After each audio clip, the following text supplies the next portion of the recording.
Hello and welcome to The Drum. I'm John Barron. Coming up, the tobacco industry declares war on government plans for plain packaging.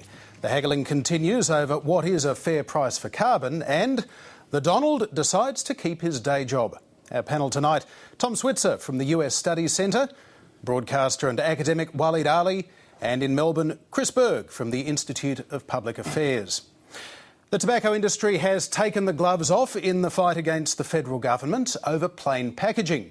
British American Tobacco Australia says the plan to remove branding will lead to an increase in smuggling and smoking. It's threatening to cut the price of cigarettes to stay competitive. We are very competitive, and we will obviously focus on pricing, given it's the only thing really left to focus and differentiate brands.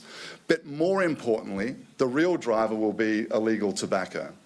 And illegal tobacco is smuggled tobacco, it's counterfeit tobacco, it's contraband tobacco. About 1 in 5 cigarettes is illegal today, brought in by smugglers, underworld triads, and the underbelly of the world. Okay? It means we lose about $1.1 billion of government excise every year. But the federal government says it won't be swayed by an act of desperation. And Treasurer Wayne Swan has also taken a swipe at the coalition's stance on the issue too. Self-interested posing from the tobacco companies who haven't played a great role in Australia and have been very big supporters of the Liberal Party with donations. So we're running into a bit of political flack in terms of our plain packaging initiatives, but it's about saving lives. They're about looking after themselves.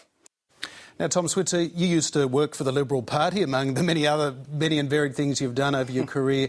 Are they compromised on this? Because Tony Abbott so far is sitting on the fence and they do take money from the tobacco industry. Sure, well, I mean, compromise and being in compromising positions is the heart and soul of politics, and I suspect that you can make the argument that Tony Abbott and the coalition are as compromised, no more so than, say, the unions are when the government or a Labor Party determines its industrial relations policy, or indeed the Greens when they receive backing from renewable energy companies when they make decisions on climate change. I mean, this is the heart and soul of politics. But what you're seeing here, of course, is the marketplace at work, and I don't think we should be surprised that the tobacco industry today has come out swinging.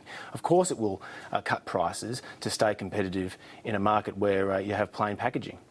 And yet what the tobacco industry is talking about is almost amounts to blackmail. They're saying, well, if the only way we can compete is by cutting our prices, we will cut our prices and more kids are going to smoke as a result. Well, who knows if they're bluffing? It could be just a sales pitch, but it could be genuine. I mean, the unintended consequences of the government's regulations are not clear yet.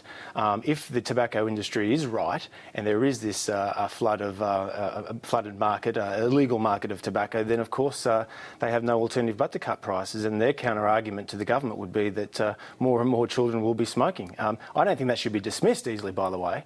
But the bottom line here is that when the government starts imposing these kind of regulations and starts fiddling with these sensitive issues for business, and this is a business, it's a perfectly legitimate business, it has every right